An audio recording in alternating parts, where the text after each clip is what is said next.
আজকে একটা দারুণ ইংরেজি শব্দ শিখব যার নাম এসপ্রিট দ্য কর। চলুন শুরু করা যাক।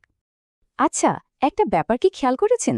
কেন কিছু দল সবসময় জেতে আর কিছু দল বারবার হেরে যায়? ব্যাপারটা সহজে বুঝতে চলুন একটা ক্রিকেট দলের গল্প শোনা যাক। দলে ভালো প্লেয়ার ছিল, কিন্তু একতা ছিল না, তাই তারা শুধু একে অপরকে দোষারোপ করত আর হারত। ঠিক তখনই দলে এলেন একজন নতুন কোচ, আর তার সাথে এলো একটা নতুন ভাবনা। কোচ তাদের শেখালেন একে অপরকে বিশ্বাস করতে, একসাথে কাজ করতে আর সাফল্য উপভোগ করতে। আর দেখুন কি দারুণ ফল! দেখতে দেখতে দলটা জিততে শুরু করে দিল। দলের এই যে একতা আর জেতার স্পৃহা, এটা কি ইংরেজিতে কি বলে জানেন? একেই বলে এসপ্রি ডে কোর্স, মানে একটা দলের মধ্যে একতা আর সবার লক্ষ্য পূরণের আনন্দ। শব্দটা এসছে ফরাসি ভাষা থেকে। এর আক্ষরিক অর্থ হল দলের আত্মা বা গ্রুপের স্পিরিট।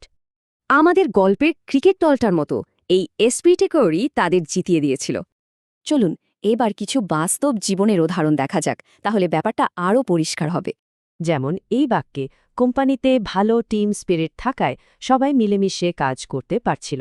মিলিটারিতেও এসপ্রি ডে কর্পস খুব জরুরি। এই একতাই তাদের কঠিন মিশনে সফল হতে সাহায্য করে। আর ফুটবল দলের মধ্যেও তো এই স্পিরিটটা দেখা যায়, যখন তারা একসাথে সাফল্য উদযাপন করে। তাহলে পার্থক্যটা একদম পরিষ্কার। এসপ্রি দ্য কর ছাড়া দলে থাকে বিশৃঙ্খলা, আর এটা থাকলে আসে জয়।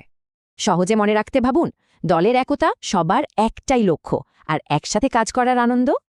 এবার ভাবার পালা, নিজের জীবনে বা চারপাশে কোথায় এমন এসপ্রি ডে কোর দেখতে পাওয়া যায়।